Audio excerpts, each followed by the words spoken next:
बनता है, साथ ही साथ कितना हमारा टारगेट बनता है, इन सारी चीजों का हम लोग डिस्कशन करने वाले हैं। तो हम आज लोग टॉप 5 स्टॉक्स को देखेंगे।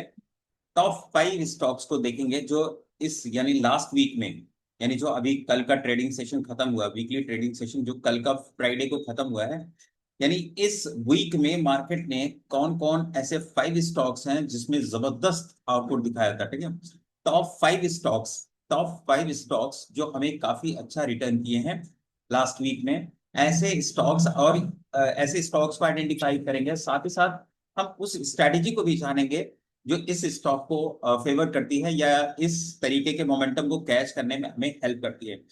तो सबसे पहले मैं आपको एक स्टॉक लेकर के आता हूं और आपको बताता हूं। हमारा एक पहला जो स्टॉक है वो नेट वेब करके एक स्टॉक है, नेट वेब। नेट वेब करके ये स्टॉक है। देखिए मैं नेट वेब ये स्टॉक आपके सामने लगाता हूं। और नेट वेब देखिए, सबसे पहली बात ये है कि आप यहाँ पे समझिए कि किस स्टॉक को ट्रेड कर रहे हैं, कौन सा टाइम फ्रेम यूज कर रहे हैं। सबसे इंपॉर्टेंट बात होती है ना टाइमिंग। स्टॉक मार्केट में ट्रेड करने से ज्यादा इंपॉर्टेंट होता है टाइमिंग। ठीक है, आप किस टाइमिंग में ट्रेड कर रहे हैं, दिस इज वेरी इंपॉर्टेंट। किस टाइमिंग में हम ट्रेड ले रहे हैं, ठीक है, कौन सा टाइम फ्रेम आप यूज कर रहे हैं। जैसे मैंने यहाँ पे 2 आवरली का चार्ट यूज किया है। 2 आवरली के चार्ट पे अगर आप देखेंगे वीकली टारगेट के लिए, वीकली टारगेट के लिए 2 आवरली चार्ट पे आपको चार्ट पैटर्न दिखेगा, कैंडलस्टिक पैटर्न दिखेगा। टेक्निकल टूल्स आपको हेल्प करेंगे स्टॉक्स को एंट्री करने में और साथ ही साथ एग्जिट करने में। तो आप यहाँ पे समझिए कि हम लोग किस तरीके से स्टॉक में पार्टिसिपेट करते हैं और आपको किस तरीके से स्टॉक में पार्टिसिपेट करना चाहिए जो 1 वीक में काफी अच्छा आपको रिजल्ट दे सके। ये स्टॉक आपका चला है, ये स्टॉक आपका चला है 42%। ये स्टॉक कितना चला है, 42%। ये स्टॉक कितना चला है, 42%। और 42% में आप ध्यान से देखेंगे कि सबसे पहले मैंने यहाँ पे क्या लगाया है, 222 डेज का मूविंग एवरेज लगाया है। क्या लगाया है, 220। वैसे तो बहुत सारे हैं, लेकिन आप यहाँ पे ध्यान से देखेंगे तो 222 डेज का मूविंग एवरेज लगाया है। सबसे इंपॉर्टेंट बात यह है कि मार्केट हमेशा 222 डेज के मूविंग एवरेज के ऊपर ट्रेड करना चाहिए। सबसे इंपॉर्टेंट बात यह है कि मार्केट 222 डेज के मूविंग एवरेज पे के ऊपर ट्रेड करना चाहिए। ठीक है, पहली बात तो ये कंफर्म हो गई कि 202 डेज के मूविंग एवरेज के ऊपर ट्रेड कर रहा है। साथ ही साथ मार्केट यहाँ पे क्या करे, एक ट्रेंड लाइन का ब्रेकआउट दे। अब ट्रेंड लाइन का ब्रेकआउट भी हो गया, फिर मार्केट थोड़ा सा यहाँ पे सस्टेन करे। ठीक है, अब हमको इस ट्रेंड लाइन के ऊपर किसी भी प्राइस पे बाइंग करना है, किसी भी प्राइस पे बाइंग करना है। और स्टॉप लॉस हमारा 2100 के नीचे होगा। ठीक है, यानी ये जो मूविंग एवरेज है, 222 डेज का जो मूविंग एवरेज है, इसके नीचे हमारा स्टॉप लॉस बनेगा। ठीक है, और मार्केट देखिए यहां से जैसे ही निकला है, मार्केट ने कितना जबरदस्त अपसाइड का मूव दिखाया है, कितना जबरदस्त अपसाइड का यहाँ पे मूव दिखाया है।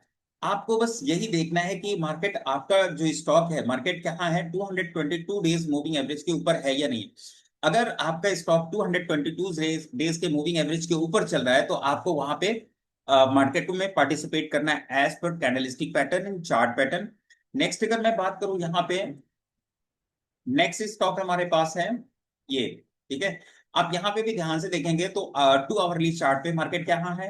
सबसे इंपॉर्टेंट बात क्या है हमारे लिए, सबसे इंपॉर्टेंट बात है कि वो 222 डेज मूविंग एवरेज के ऊपर होना चाहिए। मार्केट इसी के ऊपर है। साथ ही साथ यहाँ पे एक इनसाइड कैंडल बनाता है और मार्केट एक अच्छा 20%, मोर देन 20% का यहाँ पे रिवॉर्ड देता है, मोर देन 20%।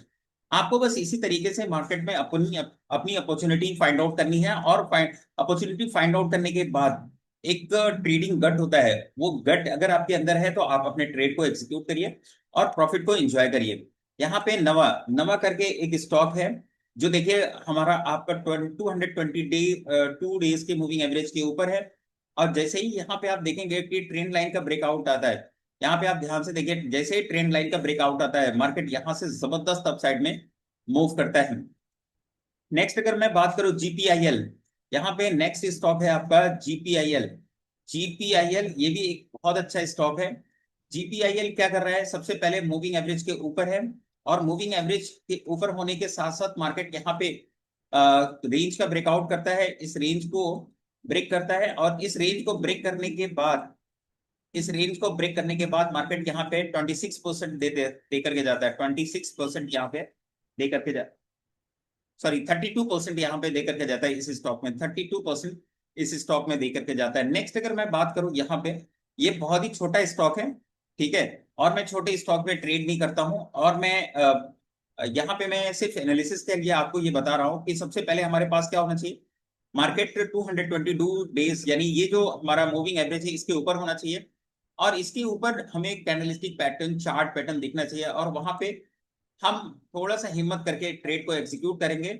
और हमारा जो स्टॉप लॉस बनेगा, जो हमारा यहाँ पे स्टॉप लॉस बनेगा वो 222 डेज, यानी जो हमारा मूविंग एवरेज है उसके लो के नीचे, यानी इस मूविंग एवरेज के नीचे हमारा स्टॉप लॉस बनेगा।